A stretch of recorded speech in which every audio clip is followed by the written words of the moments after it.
Welcome back. Once again, global central bank activities drove market actions going into trade on Friday. The Bank of Japan and the Fed left their benchmark interest rates unchanged this week. Let's get more on what the U.S. traders are buying and how they are responding to the Federal Reserve holding rates steady. VOA Channels TV business correspondent in New York, Jill Maladrino, joins us now. Good morning, Jill. How are you doing today? How's the weather out there in New York? It is actually gorgeous. September is the best time of year for New Yorkers, and the market is responding positively along with the weather. Traders certainly looked at this positively with the Fed's decision to leave rates unchanged. Stocks soared with the Nasdaq trading to new all-time highs on Wednesday and again on Thursday with shares of Amazon, Google trading to all-time highs. Meanwhile, the S&P 500 and Dow Industrials posted their biggest two-day rally since July. All 30 Dow components were in positive territory, led by shares of Goldman Sachs, UTX, Boeing, Coca-Cola, and Apple, while all 11 S&P 500 sectors were also in the green. Commodity prices such as oil and gold continued to move higher, and bonds surged as well. Now, even though the Fed did not move its rates, it appeared that it hinted rather strongly that an increase is going to happen by the end of the year. You would think that with hawkish hints, the market would sell off like we saw a couple Fridays ago. So let's dig deeper and see why markets see this as favorable. The real pressure for the Fed to start increasing rates looks to be internal. The economic data does support a hike, and it has for some time. What's different now is that 14 of 17 Fed officials want at least one more rate hike by the end of the year, and 3 of the 14 felt strongly enough about its dissent from the decision to keep rates stable. For the Fed, with Yellen at the head, that level of dissent is very unusual, and the weight on the side of an increase suggests that it has become the default decision for December, with the November meeting just days shy of the national election. Here's the key. Beyond December, though, the Fed is still dovish. Although faster rate increases remain on the table, the expected endpoint is now only about 3%. That's well below past peaks, and the expected level at the end of 2018 is just under 2%. That's down from 3.5% the past September. So this means while a rate increase is probably coming, there shouldn't be too many more after that. The next key event for Fed watchers is a speech by Yellen in late September at the Kansas City Fed event. The minutes of Wednesday's meeting will be released on October 10th.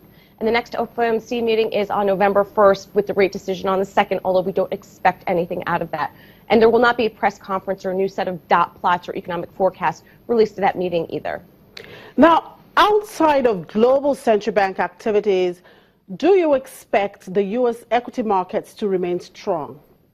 Well, the obvious catalyst traders are watching through the end of the year, besides rate hikes or the national election and earnings season. Analysts expect earnings growth and sales to decline for the 7th quarter in a row, but at a lower rate of decline. Considering the election has turned into a circus, quite frankly, I still think traders are not sure what to make of it when it comes to market impact, and we're less than 50 days away.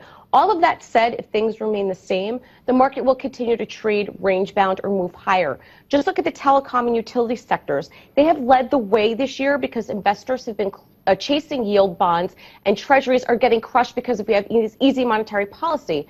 Those two sectors typically pay consistent, steady dividends, which people use and need for income. So on that alone, I believe we will see inflows because investors have to put their money somewhere. And on a global scale, the U.S. appears to be the best house on the block in 2016.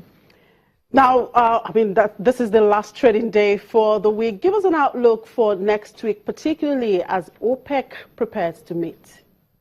Well, traders don't see much expectation of anything coming out of OPEC in terms of supply cuts with our supply glut that we have going on right now. They seem to think that the appropriate range is the $40 to $50 range that we've been trading in. The issue is anytime we move higher, close to 50 or a little bit above, all the producers turn the spigots back on again. And the more they produce, the more it adds to the supply glut. Also, the meeting that we saw back in April, nothing was resolved then either. So if things remain the same in the crude oil market as it relates to the overall market, I think we're going to continue to see this range-bound trade with the possibility of an uptrend as investors around the world put their money in the U.S. markets. Right, thank you very much for your time. Jill, do enjoy that beautiful weather for now. And of course, make sure you enjoy your weekend. Yes, thank you, and same to you. Thank you, Jill, for your time. Jill Maladrino, VOA Channels TV business correspondent, reporting there from New York Stock Exchange. Now we'll move on now here back in Nigeria. The non-performing loans of the Nigerian banking industry ended 2015 at 5% threshold, but this figure has been projected to worsen further before the end of the year. This finding is contained in the 2015 banking report put together by investment management company AfriInvest. According to the chief executive, Mr. Ikechioke, there's need to re-stimulate the economy in a bid to expand the risk assets of Nigerian banks. In that, going from 2014 to 2015, a lot of the banking metrics have worsened, and that's underscored by the performance of the economy. Banks, if you know, are a barometer of the economy, and once the economy starts having difficulties, then banks, they are the first industry to feel it. So when we look at all the measures, gross earnings, profitability, risk assets, cost-to-income ratio, capital adequacy ratio, things have worsened from 2014 to 2015. We have not seen an expansion in risk assets, for instance. It's just kind of remained marginally flat. Although revenues seem to have grown by around 11-12%, when you look at the profit side, it's actually shrunk by 28, almost 30%. So those are worrying signs. Now, the industry ended the year 2015 at 5% non-performing loan threshold, just at the regulatory benchmark. As we stand now, industry NPLs are 11%. So those are worrying signals. And so that underscores the broader issue that the economy is facing. Because as soon as the economy is feeling bad and confidence has left the system, just like we're talking about investor confidence, people don't go out as much as they used to. They don't go to restaurants, they don't go to bars. And so suddenly a hotel someone has taken a facility to build a hotel, but people are not coming to stay in the rooms anymore or eat in the restaurants. Clearly the cash coming from the building and that business is not as strong as was projected. And suddenly the loan that was taken to build that hotel is now underperforming. Let's cross over now to the interbank foreign exchange market to know how the Naira dollar trading is going on today. Chioma Udo, FX dealer at GT Bank, joins me now. Good afternoon, Chioma.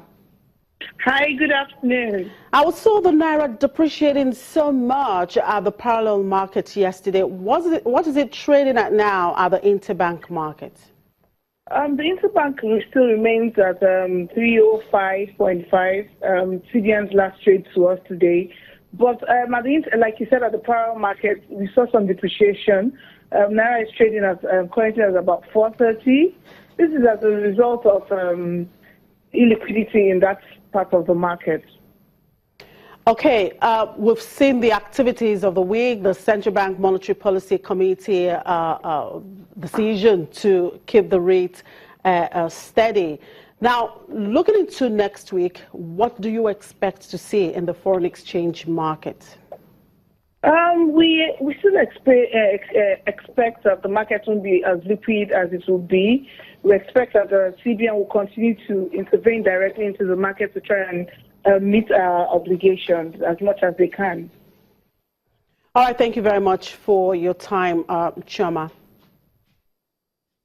We'll take a quick break now. When we return, we look at the activities of the fixed income market and, of course, other stories. To stay with us.